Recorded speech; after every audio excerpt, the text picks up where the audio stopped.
ఒక్కసారి కొమ్మూరి గోల్డ్ కి కాల్ చేయండి. తాకట్లో ఉన్న మీ బంగారాన్ని విడిపించి మార్కెట్ ప్రైస్ కి వాళ్ళు కొనుక్కుని మిగతా డబ్బులు మీకు ఇచ్చేస్తారు. హాయ్ హలో వెల్కమ్ టు మనం టీవీ. నేను మీ సాయి. ప్రస్తుతం ఆంధ్రాలో వేడెక్కుతున్న పాలిటిక్స్. అసలు మాజీ మంత్రి కాకాని గోవర్ధన్ రెడ్డి ఏం స్కామ్ చేశాడు, అసలు అరెస్ట్ ఎందుకు చేశారు, దీనిపై మాట్లాడడానికి ప్రస్తుతం మనతో పాటు కట్టా కార్తిక్ అన్న ఉన్నాడు. అన్నతో మాట్లాడదాం. అన్న నమస్తే. నమస్తే సాయి. ఏంటన్నా కాకాని గోవర్ధన్ రెడ్డి అరెస్ట్, 200 కోట్ల స్కామ్ ఏంటన్నా? మరి ఇంత స్కామ్లా ఒక్కొక్కటి చూస్తా ఉంటే ఒక్కోటి బయటకు వస్తూనే ఉన్నాయి కదన్నా ఆంధ్రాలో. ఏంటన్నా మరి ఇంత దారుణంగా స్కాములు చేసి ప్రజల డబ్బు దోచుకుని తిన్నారా? కాకాని గోవర్ధన్ రెడ్డి అరెస్ట్ ఇప్పుడు ఆంధ్రప్రదేశ్ రాజకీయాల్లో సరికొత్త అరెస్టుగా చెప్పాలి. ఇంకా వరుస అరెస్టులు జరుగుతూ ఉన్నాయి కదా. Kakani Govardhan Reddy arrest latest arrest. Sarvepalli మాజీ ఎమ్మెల్యే, ఆంధ్రప్రదేశ్ మాజీ మంత్రి, వైసీపీ కీలక నేత, 55 రోజులుగా పరారీలో ఉన్నటువంటి నాయకుడు. ఒక స్థాయి ఉన్న నాయకుడు పరారీలోకి ఎందుకు పోతారు? బేసిక్గా పరారీకు పోయాడు అంటేనే తప్పుడు ఒప్పుకున్నట్లు లెక్క. అవును. ఇప్పుడు ఎవరు పరారీలో ఉంటారు? సహజంగా దొంగలు పరారీలో ఉంటారు, గుండాలు పరారీలో ఉంటారు, రౌడీలు పరారీలో ఉంటారు, తప్పు చేసినటువంటి వాళ్ళు పరారీలో ఉంటారు. కాకాని గోవర్ధన్ రెడ్డి గత 55 రోజులు అజ్ఞాత జీవితానికి ఉన్న కారణాలేంటి? ఎప్పుడు నోటీస్ ఇచ్చారు? ఎన్నిసార్లు విచారణ పిలిచారు? కానీ రాలేదు. ఎక్కడ దొరికాడు? బెంగళూరు శివాల్లో ఒక పల్లెటూరులో ఉన్నటువంటి రిసార్ట్లో దొరికారు. కేరళ పోతున్నాడు అనేటువంటిది ఇప్పుడు కొన్న అనుమానం. ఎందుకు రాస్తారు మారుస్తున్నాడు? ఆంధ్రప్రదేశ్ వ్యక్తి హైదరాబాద్లో ఉన్నానని గతంలో చెప్పాడు, పోలీసులకి ఛాలెంజ్ విసిరాడు. నేను ఎక్కడికి పారిపోలేదు, హైదరాబాద్లోనే నా ఇంట్లోనే ఉన్నాను, పండగ చేసుకుంటున్నాను అని చెప్పేసి గతంలో ఉగాది సమయంలో చెప్పాడు. కానీ హైదరాబాద్ పోతే లేడు. ఎక్కడున్నాడు, ఎక్కడ తిరుగుతున్నాడు, ఎందుకు తిరుగుతున్నాడు, ఎందుకు అజ్ఞాతం ఉన్నాడో తెలియకుండా తిరిగాడు. కానీ ఇప్పుడు ఎట్టకేలకు దొరికాడు. ఏదో ఒకరోజు దొరకాల్సింది. అయితే కాకాని గోవర్ధన్ రెడ్డి ఊహించింది ఏంటంటే, కొన్నాళ్ళు అజ్ఞాత జీవితం గడిపేస్తూ బెయిల్ కోసం అప్లై చేస్తే కింది కోర్టు, హైకోర్టు, సుప్రీంకోర్టు ఏదో కోర్టులో తనకి ముందస్తు బెయిల్ వస్తుంది కదా అని ఆశించాడు. కానీ ఏ కోర్టు ముందస్తు బెయిల్ ఇవ్వలేదు. ఎందుకు? చాలా క్లియర్గా ప్రాథమిక ఆధారాలు ఉండబట్టి కోర్టులు ముందస్తు బెయిల్ ఇవ్వటానికి ఈ మాజీ మంత్రి నిరాకరించాయి. ఇతని మీద ఉన్న అభియోగం ఏంటి? క్వాజు తవ్వకాలు, తరలింపు, అక్రమ ఆయుధాలు కలిగి ఉండటం, పేలుడు పదార్థాలు, అక్రమ ఆయుధాలు అంటే పేలుడు పదార్థాలు కలిగి ఉండటం. అందులోనూ ఆ సర్వేపల్లి నియోజకవర్గంలో గిరిజనులు బెదిరించారు క్వాజు తవ్వకాల కోసం అని చెప్పేసి ఇతని మీద ఉన్నటువంటి కేసులు. అంటే ఎస్టీ కేసు కూడా నమోదైంది. ST atrocity case, non bailable కేసులు ఇతని మీద నమోదై ఉన్నాయి. కాబట్టి ఇతను అప్లై చేసుకున్నప్పటికీ కూడా ముందస్తు బెయిల్ రాలేదు. చాలా క్లియర్ కట్ ఎవిడెన్స్ని పోలీసులు కోర్టు ముందు చెప్పగలిగారు. కాకపోతే ఇన్నాళ్ళు అరెస్ట్ చేయకపోవటం మీద కూడా పోలీసుల మీద అనేకమైనటువంటి విమర్శలు ఉన్నాయి. ఎందుకంటే పోలీసులు తెలుసుకుంటే ఎవరు ఎక్కడ ఉన్నారు అనేటువంటిది ఈజీగా కనిపెడతారు కదా.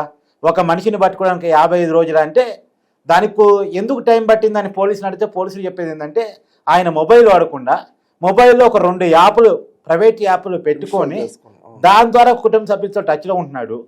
ఫర్ ఎగ్జాంపుల్, ఈ మధ్యకాలంలో హైదరాబాద్లో ఆయన ఒక ఆటోలో ప్రయాణించాడంట. ఆటోలో ప్రయాణించి తన ఫోన్ స్విచ్ ఆఫ్ చేసుకుంటాడు ఎప్పుడు. అయితే తన ఫోన్ స్విచ్ ఆఫ్ అయింది, నేను ఇంటి వాళ్ళతో మాట్లాడుకోవాలి, కొద్దిగా ఫోన్ ఇస్తారని ఆటో డ్రైవర్ని అడిగి ఇంటి వాళ్ళతో ఫోన్ మాట్లాడాడంట. ఇప్పుడు ఆటో డ్రైవర్కి ఆంధ్రాలో ఒక మాజీ మంత్రి గురించి ఏం తెలుసు? ఎవరో కస్టమర్ అనుకున్నాడు, అతను ఊహకపోయి ఉండదు కదా. ఒక కస్టమర్ పాపం ఫోన్ స్విచ్ ఆఫ్ అయింది అనుకుని తన ఫోన్ ఇచ్చాడు.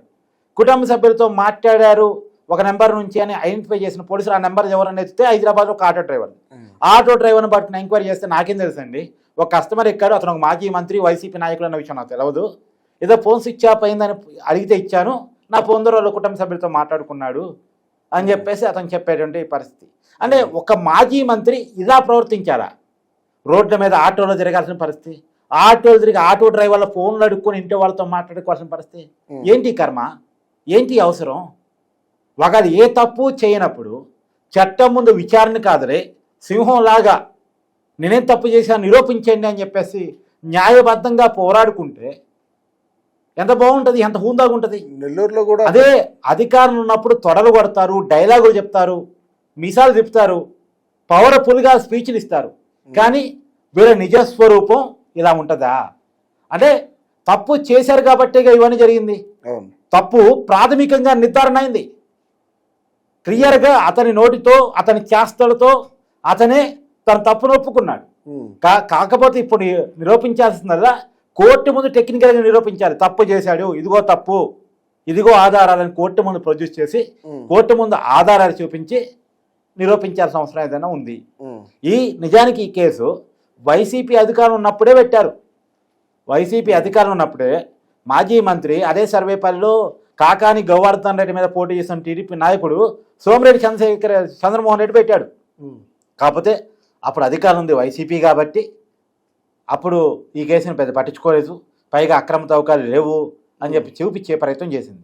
కానీ అక్రమ తవ్వకాలు ఎలా చేశారు, ఎంత మేర చేశారు, దాని నుంచి 200 కోట్ల రూపాయలు ఎలా సంపాదించారు ఎవిడెన్స్ ఇప్పుడు పోలీసులు సంపాదించి కొంత ఇప్పటికే ప్రాథమిక సాక్ష్యాలను సంపాదించి కోర్టు ముందు పెట్టారు. అందుకని కోర్టు అతనికి ముందస్తు బెయిల్ సెక్షన్స్ కోర్టు ఇవ్వలేదు, హైకోర్టు ఇవ్వలేదు, సుప్రీంకోర్టు ఇవ్వలేదు. మొత్తానికి అతను బెంగళూరులో దొరికాడు. అతను ఇప్పటికీ ఆంధ్రప్రదేశ్ నుంచి మొదలు పెడితే తెలంగాణ, హైదరాబాదు స్టేటు, తర్వాత బెంగళూరు, కర్ణాటక, అంటే బెంగళూరు కర్ణాటకలో భాగం కాబట్టి, తర్వాత కేరళ, ఇలా రాష్ట్రాలు తప్పించుకొని తిరగాల్సినటువంటి పరిస్థితిలో పడ్డాడు అన్నటువంటిది అతను అరెస్టు చూపిస్తున్నటువంటి విషయం. ఇప్పుడు నేను అడగ తెలుసుకున్నా, కేవలం ఇతను మాత్రమే కాదు, ఇతనేమో 55 రోజులుగా పరారీ ఉన్నాడు. నిన్నగాక మొన్న ఏదో మర్డర్ కేసులో కేసు పెడితే పిన్నెల్లి సోదరులు పరారులో ఫోన్ స్విచ్ ఆఫ్, ఎక్కడున్నారో తెలవదు. అంటే వీళ్ళు ఫోన్ స్విచ్ ఆఫ్లు పెట్టుకోవడం ద్వారా, అజ్ఞాత జీవితంలో పోవటం ద్వారా వీళ్ళు చాలా క్లియర్గా నేరాన్ని ఒప్పుకుంటున్నారు, నేరాన్ని ఒప్పుకుంటున్నారు. కాకపోతే వాళ్ళు ఎందుకు అజ్ఞాతంలో పోతున్నారు అంటే, వాళ్ళు కోర్టు నుంచి బెయిల్ రాకపోతే ముందస్తు బెయిల్ రానప్పుడు వచ్చి లొంగిపోదాం అనేటువంటి దాంట్లో ఉన్నారు. ఇంకొక విషయం చాలా క్లియర్గా ఏంది అంటే, ఇక్కడ మనం మాట్లాడుకోవాల్సిన కొన్ని విషయాలు ఈ పర్టికులర్ కాకాని గోవర్ధన్ రెడ్డి గురించి వచ్చినప్పుడు బెదిరింపుల కేసులు, ఇంకా 4-5 రకాల కేసులు కూడా ఇతను భూ కబ్జాలకు సంబంధించిన కేసులు ఇలా ఉన్నాయి. ఇప్పుడు ఇతను వన్స్ ఒకసారి రిమాండ్లోకి వెళ్ళిన తర్వాత ఈ కేసులన్నీ కూడా బయటకు వచ్చేటువంటి అవకాశం ఉంది. వల్లభనేని వంశీ పోయింది, లోపలికి పోయింది, ఏ కేసులో పోయాడు? సత్యవర్ధన్ కిడ్నాప్ కేసులో పోయాడు. కానీ అతను లోపలికి పోయిన తర్వాత అతను సంబంధించిన భూ కబ్జాలు వచ్చేసినాయి, అతను సంబంధించిన బెదిరింపులు వచ్చేసినాయి, అతను నకిలీ ఇళ్ల పట్టాల పంపిణీ కేసు కూడా బయటకు వచ్చేసింది. సో కాబట్టి ఒక కేసులో లోపలికి పోయిన తర్వాత అనేక కేసులు బయటికి రావటం అనేటువంటిది ఇప్పుడు పరిపాటిగా జరుగుతుంది. కాబట్టి ఇప్పుడు కాకాని గోవర్ధన్ రెడ్డి లోపలికి పోయిన తర్వాత ఇతని మీద ఏ రకమైనటువంటి కేసులు రాబోతా ఉన్నాయి, ఏ రకమైనటువంటి ఆరోపణలని పోలీసులు పెట్టబోతూ ఉన్నారు, ఆ ఆరోపణలకు సంబంధించి ఏ రకమైన ఆధారాన్ని కోర్టు ముందు పెట్టబోతున్నారు, ప్రజల ముందు పెట్టబోతున్నారు అనేటువంటిది రాబోయే కారణం చూడాల్సింది. కాకపోతే ఒకటి కళ్ళ ముందు కనపడుతుందంటే, లోపలికి పోవటం ఎంత లేట్ అవుతుందో లోపల నుంచి బయటికి రావటం కూడా అంతకంటే లేట్ అవుతుంది. ఎందుకంటే లోపల నుంచి బయట రావటం అంత ఈజీ కావట్లే. కేసు మీద కేసు పడతా ఉంది, ఒక కేసులో బెయిల్ వస్తే మరో కేసులో రిమాండ్ పెడతా ఉంది. ఇప్పుడు అదే కదా వల్లభనేని వంశీ ఈ విషయం జరుగుతుంది. పోసాంది కూడా 4 జైలు తిరగాల్సి వచ్చింది కదా, పోలీస్ స్టేషన్ తిరగాల్సి వచ్చింది కదా. కాబట్టి చాలా క్లియర్గా మామూలుగా కేసుల మీద కేసులు పడుతున్నాయి. కాబట్టి లోపలికి పోవటం మాత్రమే వీళ్ళ చేతిలో ఉంటుంది, బయటికి రావటం వాళ్ళ చేతిలో ఉండదు. కాబట్టి ఎన్నాళ్ళు తప్పించుకుని తిరిగాడు, అన్నాళ్ళకి రెట్టింపుకి రెట్టింపు అతను జైలు జీవితాన్ని గడపాల్సిన పరిస్థితిలో ఉన్నాడు. కాకపోతే ఇలాంటి వాడు తప్పించుకొని తిరుగుతున్నప్పుడు వైసీపీ అధినాయకత్వాన్ని కలగ చేసుకొని మీరు ఎందుకు తప్పించుకొని తిరుగుతున్నారు, చట్టానికి దొరకకుండా ఎందుకు తిరగాలనుకుంటున్నారు, మీరు చట్టానికి లొంగిపోండి, చట్టానికి సహకరించండి, నేరం చేయలేదనేది మీరు చూపించుకునే ప్రయత్నం చేయండి అని చెప్తే ఆ పార్టీకి ఒక ఉన్నతంగా ఉంటుంది, ప్రజాస్వామ్యబద్ధంగా ఉంటుంది. పైగా ఇప్పుడు చాలా మందికి వస్తున్న అనుమానాలు ఏంటంటే, ఇతను బెంగళూరు రిసార్ట్లో దొరికారు కాబట్టి ఇన్నాళ్ళు ఏమన్నా ఇతన్ని బెంగళూరు ప్యాలెస్లో దాచారా, బెంగళూరు ప్యాలెస్లో ఎవరైతే పరారీలు ఉన్నారో వాళ్ళందరికీ ఆశ్రయం ఏమైనా కల్పిస్తున్నారా? ఎందుకంటే 38 ఎకరాల్లో యలహంక ప్యాలెస్ ఉంది, స్పెషల్ హెలిప్యాడ్ ఉంది, తర్వాత మొబైల్ సిగ్నల్స్ కూడా రాకుండా జామర్స్ ఉన్నాయి, జగన్ ప్యాలెస్ లో జామర్స్ ఉన్నాయి. కాబట్టి బెంగళూరులో ఉన్నటువంటి యలహంక ప్యాలెస్ లో ఏమైనా ఇలాంటి వ్యక్తులను దాస్తున్నారా అనేటువంటి ఒక కీలక అనుమానం కలుగుతూ ఉంది. ఎందుకు కలుగుతూ ఉందంటే, బెంగళూరు శివార్ రిసార్ట్స్ దొరకటం ఫలితంగా ఈ అనుమానం అయితే కలుగుతూ ఉంది. 55 రోజులుగా పరారీలో ఉన్నటువంటి వ్యక్తి, మొబైల్ సిగ్నల్స్ కూడా దొరకకుండా యాప్లు వాడుతున్నటువంటి వ్యక్తి. కాబట్టి ఇతను చాలా క్లియర్గా జగన్మోహన్ రెడ్డి గారి డైరెక్షన్లో బెంగళూరు ప్యాలెస్లో ఏమైనా దాక్కొని ఉన్నాడా, ఇప్పుడు ఆ ఎంక్వైరీ కూడా నడవాల్సినటువంటి అవసరం ఉంది. ఎందుకంటే నేరం చేయటం, నేరస్తుడి పారిపోవటం ఒక రకమైన తప్పైతే, ఆ నేరస్తుడిని దాచే ప్రయత్నం చేయటం, నేరస్తుడిని చట్టం నుంచి తప్పించే ప్రయత్నం చేయటం కూడా అంతకుమించే నేరం అవుతుంది. సో ఇది ఖచ్చితంగా ప్రజాస్వామ్యబద్ధంగా ఉండాల్సిన ఒక రాజకీయ పార్టీకో రాజకీయ నాయకుడికో ఉండాల్సిన లక్షణం కాదు. కాబట్టి కాకాని గోవర్ధన్ రెడ్డి గారి నుంచి అందరూ నేర్చుకోవాల్సిందంటే, ఒకరోజు కాకపోతే ఒకరోజు విచారణకు హాజరు కావాల్సింది తప్పట్లేదు కదా. ఇప్పుడు లిక్కర్ స్కామ్లో ఐఏఎస్ ధనంజయ రెడ్డి గారు, తర్వాత ఓఎస్డీ కృష్ణమోహన్ రెడ్డి గారు, వాళ్ళు కూడా బెయిల్ కోసం చాలా ప్రయత్నం చేశారు. వాళ్ళు కూడా కొన్నాళ్ళు అజ్ఞాతంలోనే ఉన్నారు. చివరికి ఎక్కడ ఉన్నారు అంటే బెంగళూరులో దొరికారు. అవి ఏంటి అసలు ఈ పరారీకి బెంగళూరుకి ఉన్న లింక్ ఏంటి? ఉందా? ఈ పరారీకి బెంగళూరుకి ఎక్కడ లింక్ ఉంది? వీళ్ళు పరారీ అయిన ప్రతి ఒక్కరు కూడా బెంగళూరు దొరుకుతున్నారు. ఆంధ్ర పోలీసులు బెంగళూరులో ఒక స్పెషల్ పోలీసుని పెట్టుకోలేము, ఒక స్పెషల్ బ్రాంచ్ అక్కడ ఏర్పాటు చేసుకోలేము. ఎందుకంటే రాష్ట్రాలు పట్టుకొని తిరగాల్సిన పరిస్థితులు పాపం ఆంధ్ర పోలీసులు పడ్డారు. నేరాన్ని నిరూపించడం ఒక ఎత్తు, అసలు నేరస్తుని పట్టుకోవటం అంటే నిందితుడిని పట్టుకోవడం ఒక ఎత్తు. నేరస్తుడు ఇప్పుడు అనలేదు కానీ నిందితుడిని పట్టుకోవడం ఒక ఎత్తు. నిందితుడిని పట్టుకోవడం కోసం పోలీసులు శ్రమించాల్సి వస్తుంది. కేవలం కాకాని గోవర్ధన్ అరెస్ట్ కోసం గత 25 రోజులుగా, అంతకుముందు 4 రోజులేమో వస్తాడు, ఆడిపోతాడే, దొరుకుతాడు అని చెప్పి చూసారట. కానీ విమర్శలు ఎక్కువైన తర్వాత అతనికి ముందస్తు పేరు కూడా రావట్లేదని తెలిసిన తర్వాత గత 25 రోజులుగా మాత్రం తీవ్రంగా శ్రమించాలంట. అంటే అంత శ్రమిస్తే తప్ప ఒక నిందితుడు దొరకడా? అంత శ్రమిస్తే తప్ప పట్టుకొని రాలేమా? ఒక డౌట్ అన్నా, మరి వైసీపీకే పోలీసులు అంకితం అయిపోయినారా? లేదంటే మరి 2 నెలలకి వాడు కాకాని గోవర్ధన్ రెడ్డి దొరకకపోవడం ఏంటన్నా? మరి ఫోన్లు ట్రాప్ చేస్తే ఈజీగా పట్టుబడతా అన్నారు. ఇప్పుడు అంటే నేను చెప్తున్నా కదా, మన ఇందాక ఆటో డ్రైవర్ ఉదంతం కూడా ఎందుకు చెప్పారంటే వాళ్ళు ఫోన్లు వాడట్లేదు. ఫోన్లలో కొన్ని ప్రైవేట్ యాప్లు వాడుతున్నారు. ఫోన్లు వాడటం లేకుండా అవసరమైతే ఫోన్ ఎక్కువ సమయం రోజులు స్విచ్ ఆఫ్ పెట్టే ప్రయత్నం చేస్తున్నారట. వాళ్ళు ఇతర మొబైల్ వాటి వాళ్ళదైన సెల్లో వాళ్ళు తప్పించుకుని రిటర్న్ కొన్ని మార్గాలను వాళ్ళు ఎత్తుక్కుంటా ఉన్నారు. మాజీ మంత్రిగా వాళ్ళకి కొంత టెక్నాలజీ తెలుసు కదా, వాళ్ళు కొంత ఈ విషయంలో ఆరుతేరి ఉన్నారు కదా. కాబట్టి కాకపోతే ఒకరోజు కాదు ఓ రోజు పోలీసులు దొరుకుతారు అనడానికి ధనంజయ రెడ్డి అరెస్ట్ కావచ్చు, కిష్టమోహన్ రెడ్డి అరెస్ట్ కావచ్చు, ఇప్పుడు కాకాని గోవర్ధన్ రెడ్డి అరెస్ట్ కావచ్చు. చెప్తుంది ఏంటంటే కొన్ని రోజులు తప్పించుకోగలిగాము, కొన్ని రోజులు కాని రాకుండా ఉండగలేము, కొన్ని రోజులు అజ్ఞాతం ఉండగలేము, కానీ ఎక్కువ కాలం ఉండలేరు. ఏది అజ్ఞాతం ఉండటం వల్ల ఎవరు పరుగు పోద్ది? ఇప్పుడు ఒక స్థాయి ఉన్న నాయకుడు పరారీలో ఉన్నాడు, అజ్ఞాతంలో ఉన్నాడు, దాక్కుని ఫోన్ స్విచ్ ఆఫ్ పెట్టుకున్నాడంటే అది ప్రజల్లో చులకన అవుతారు కదా.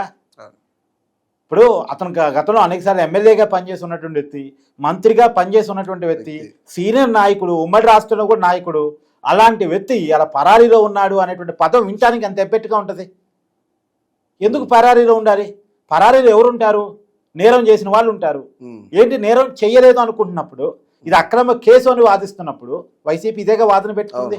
అక్రమ కేసు అక్రమ అరెస్ట్ అనే కదా. మరి అక్రమ కేసు అక్రమ అరెస్ట్ అయినప్పుడు చట్టం ముందు హాజరై నా మీద కేసు పెడతారని నిరూపించుకోవాలి కదా. ఇప్పుడు నెల్లూరు మొత్తం 144 సెక్షన్ పెట్టినారు. ఇప్పుడు తప్పు చేయలేదంటే డైరెక్ట్గా రావచ్చు కదా. ఇప్పుడు 144 సెక్షన్ ఎందుకు దానికి? ఇప్పుడు ప్రజలు దానికి సపోర్ట్ 144 సెక్షన్ దేనికోసం అంటే సహజంగా ఒక లీడర్ అరెస్ట్ అయినప్పుడు అతని అనుచరులు, అతని పార్టీకి సంబంధించిన కార్యకర్తలు కొంత ఆందోళన దిగే అవకాశం ఉండొచ్చు, గొడవలు దిగే అవకాశం ఉండొచ్చు అనేటువంటి ఇన్ఫర్మేషన్ ద్వారా పోలీసులు పెడతారు. రెండోది అతన్ని పోలీస్ స్టేషన్ తీసుకొస్తారు కదా.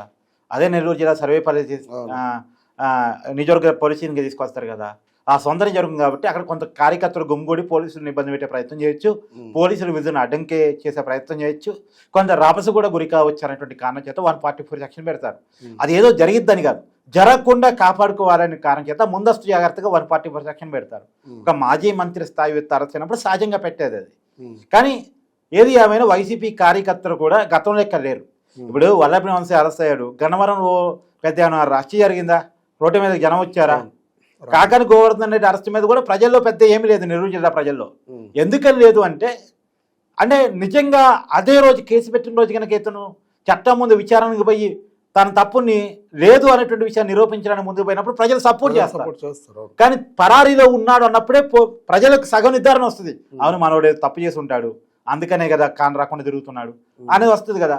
ప్రజా జీవితంలో ఉన్న వాళ్ళు పారదర్శకంగా ఉండాలి, ఉండి తీరాలి, ప్రజల ముందు ఓపెన్గా ఉండాలి. తప్పు చేసినా ఒప్పు చేసినా ఒకరు తప్పు చేయొద్దు, తప్పు చేసినప్పుడు చట్టాన్ని సహకరించి ఆ విషయాన్ని నిర్ధారించుకునే పని చేయాలి, లేకపోతే ప్రజల్లో చులకనవుతారు.